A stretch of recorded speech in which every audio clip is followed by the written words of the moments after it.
Bienvenidos muchachos, este es el tema 4 correspondiente a la materia de toma de decisiones.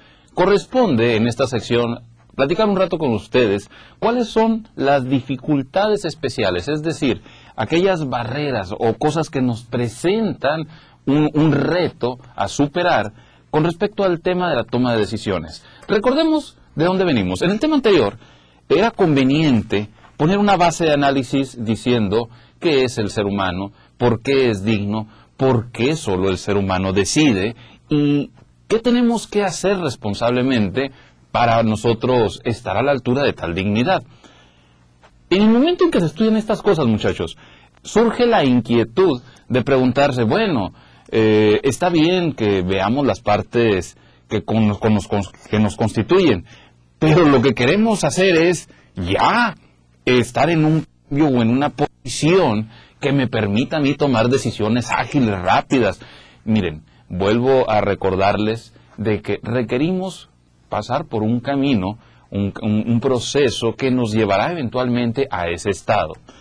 Y por lo tanto, les recuerdo que la decisión es ponerse en un cambio. Estamos dentro de este camino, dentro de este cambio, y esto es la introducción o el preámbulo para el tema que nos compete. Empezar a analizar qué cosas nos presentan un reto y que estos retos nos desvían del óptimo que la decisión aspira.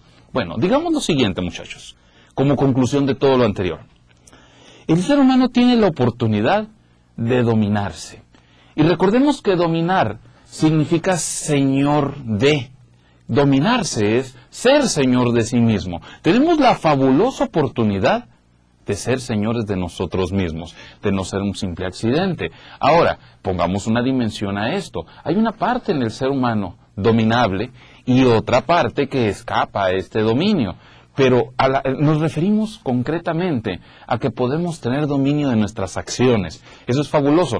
No nos referimos al extremo en los que algunos autores caen, diciendo, el ser humano no puede controlar su riñón, no puede controlar su corazón, no puede controlar todos los aspectos y detalles de las células que nos componen. Luego entonces no nos podemos dominar. No, eso creemos que es un exceso, es una locura.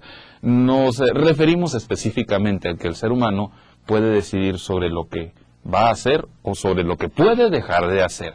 Ese es el ámbito en el que estamos nosotros. Y si tenemos esta oportunidad, vale la pena comenzar a rescatarnos, muchachos, rescatando lo mejor que tenemos, es decir, lo más digno. Es por eso que en el módulo anterior nos resulta especialmente útil saber que el intelecto busca el bien y la verdad y que la voluntad apetece esos bienes y se mueve hacia eso que ha detectado como bueno el intelecto. Sin embargo, hablemos de qué es lo que pasa en el camino. Preguntémonos lo siguiente. Si estas dos cosas tan dignas y tan destacadas en todos nosotros, en todos los seres humanos, son tan buenas, ¿por qué fallamos? ¿Por qué el intelecto se confunde? ¿Por qué la voluntad se debilita? ¿Qué nos pasa?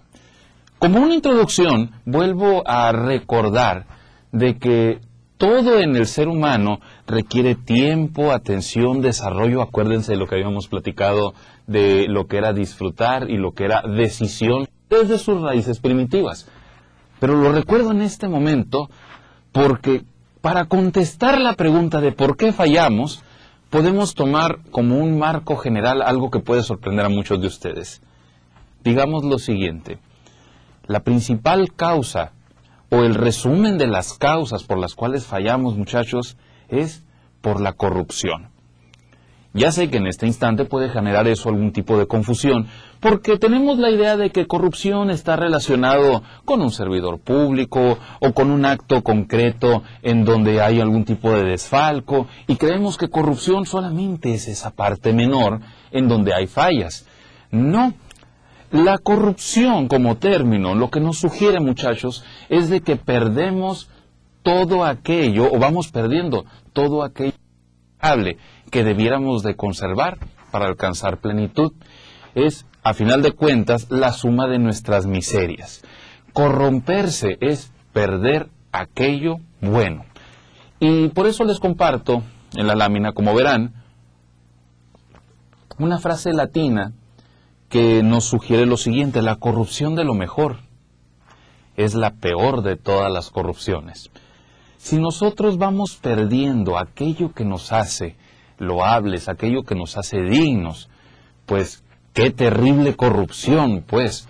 Y perder la capacidad de creer en nosotros y en la grandeza de nuestras decisiones es una terrible corrupción que ya habíamos visto. Se está presentando una tendencia que nos sugiere que hacia allá vamos. Ponerles esta frase latina es un pequeño ejemplo de cómo los temas de decisión desde antaño ha sido una preocupación. Entonces, la corrupción de lo peor es la peor de las corrupciones. Y si nosotros corrompemos nuestro intelecto metiéndole basura, eso es terrible. Y si corrompemos nuestra voluntad, no practicándola, desechándola, haciéndola a un lado o simple y sencillamente engañándola con felicidades pasajeras, eso también es terrible. Entonces, podemos decir lo siguiente, muchachos: aunque tenemos estos elementos destacados que nos ayudan, si no los apreciamos, si no los conservamos, si no los practicamos, terminan por perderse o confundirse, errar o enfrentar las siguientes dificultades que voy a empezar a mencionar. Pero no se preocupen, a pesar de estas dificultades, nosotros podemos auxiliarnos de una serie de elementos que nos rescatan de dichas situaciones. Pero propio de este módulo es empezar a examinar las dificultades. Por lo tanto, muchachos, comencemos diciendo lo siguiente. Definamos cuáles son las principales dificultades. Y cuando digo principales dificultades, no me refiero a todas aquellas y particularmente que nos generan un problema. Voy a tratar de englobarlos en grupos que me permiten su estudio, su comprensión, para identificarlas y empezar a tomar acción. Comencemos diciendo lo siguiente. Una de las principales dificultades de la decisión es la ignorancia. ¿Cómo definimos la ignorancia? Como la carencia de conocimientos. Es decir, no conocer dificulta la decisión. Pero resulta ser, y permítanme tomar el pintarón aquí para mostrarles algo interesante, resulta ser de que la mente tiene varios estados en correspondencia a lo que consideramos la verdad.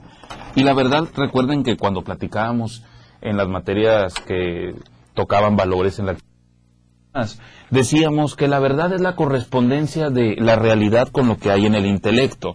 Es decir, yo estoy viendo esto, mi intelecto lo capta, y cuando mi intelecto está realmente alineado con esto, bueno, vamos acercándonos hacia esa verdad. Ahora, lo que me interesa es lo siguiente. Existen varios estados de la mente hacia la verdad.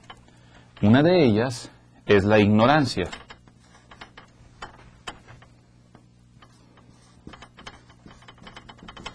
Que es la carencia de conocimientos.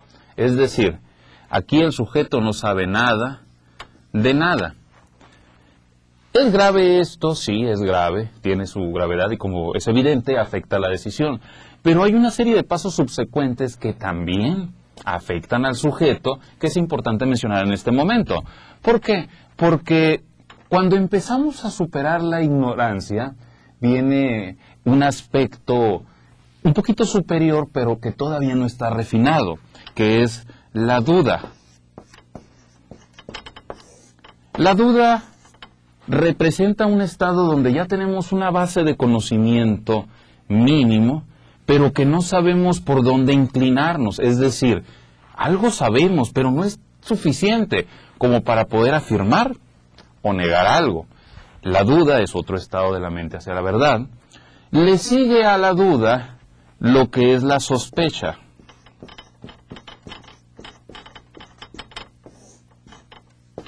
La sospecha ya es un inicio de tendencia, es decir, creo que va por aquí, pero no te atreves a afirmar con firmeza eso. Y es bueno con respecto a la ignorancia, pero todavía no es lo suficientemente bueno. De la sospecha pasamos a la opinión. que la opinión es una suficiencia de conocimientos como para poder fijar una postura, pero todavía de manera temeraria. Es decir, no hemos completado nuestro proceso de conocimiento. Algo podemos afirmar, pero tenemos el temor de equivocarnos. Y eso es muy importante. Cuando se emite una opinión, hay que tener la suficiente entereza para decir, bueno, digo esto por estos elementos, sin embargo, me quedo corto en estos otros tantos. La opinión es ese estado. Y por último, es la tan anhelada certeza.